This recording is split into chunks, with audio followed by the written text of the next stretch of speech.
Tikal était la capitale d'un État conquérant, qui fut l'un des royaumes les plus puissants des anciens Mayas. Bien que l'architecture monumentale du site remonte jusqu'au IVe siècle avant Jésus-Christ, il n'atteignit son apogée qu'au cours de la période classique entre 200 et 900 de notre ère. À cette époque, la ville dominait politiquement, économiquement et militairement, une grande partie de la région Maya, tout en interagissant avec d'autres régions de toute la Mésoamérique, comme la grande métropole de Teotihuacan dans la lointaine vallée de Mexico, et il est prouvé que Tikal fut conquise par Teotihuacan au IVe siècle de notre ère. Après la fin de la période classique tardive, aucun nouveau monument important n'a été construit et les palais de l'élite ont été brûlés. Ces événements se sont déroulés parallèlement au déclin démographique progressif culminant avec l'abandon du site à la fin du Xe siècle.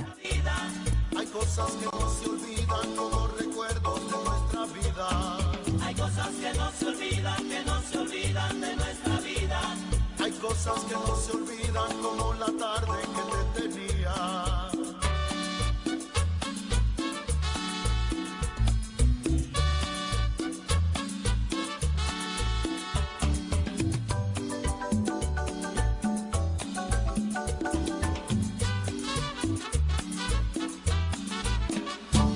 Me fui a pasar la tarde junto con mi negrita, nos fuimos caminando rumbo pa' la lomita y con comodidad nos tiramos al pasto y la hierba se movía y se movía. La hierba se movía, se movía, se movía. Como no era muy tarde nos fuimos más pa' dentro, le fui diciendo cosas, lo que por ella siento y con comodidad nos tiramos al pasto y la hierba se movía y se movía. La hierba se movía, se movía, se movía. Hay cosas que no se olvidan de nuestra vida. Hay cosas maravillosas como recuerdos de nuestra vida. Hay cosas que no se olvidan de nuestra vida. Hay cosas maravillosas como la tarde que te tenía. Y estos son los recuerdos de Fidel Funes. La hierba se movía, se movía, se movía. La hierba se movía, se movía, se movía. La hierba se movía, se movía, se movía. La hierba se movía, se movía, se movía.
chouette. Et dans cette partie de Tikal, ici, il se mélange parce que Teotihuacan a eu des tentacles dans les régions hautes plateau guatémaltèques pour l'obtention d'une obsidienne d'une variété différente de ce qu'ils savaient. Chez eux, c'était verte.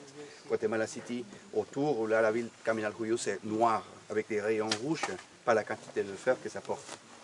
Et ici, parce que la rivière de Coban, qui a mené les plumes jusqu'au golfe, qui fait 1000 km, avec plusieurs noms, Chixoy, où il y a la hydroélectrique aujourd'hui, Salinas, parce qu'il y a la possibilité de l'extraction du sel d'une rivière d'eau douce, par le niveau de sodium qu'il y a dans cette zone volcanique. Et après, elle s'appelle Usumacinta, qui fait frontière avec le Chiapas, et après, elle s'appelle la Grijalba. Là, il y avait tout un intérêt de conserver le contrôle de cette rivière qui sortait les plumes de la région de Quetzal. Et donc, dans ce quartier de Tikal appelé le Mont Perdu, qui était une espèce d'aréna, la construction que vous voyez à droite, c'est pour ça qu'il y a un pilier de marche sur la structure qui a les balustrades. Oui. Et on a simplement dégagé une et on a laissé une autre presque intacte. On peut continuer à faire la même chose et on va trouver 4 structures. Et on voit aussi que dans nos classiques terminales, les balustrades ont été absents. Comme si Tikal a récupéré sa propre style. Et c'était la structure plus représentative de l'influence de Teotihuacan dans cette région. Le système antisismique compris.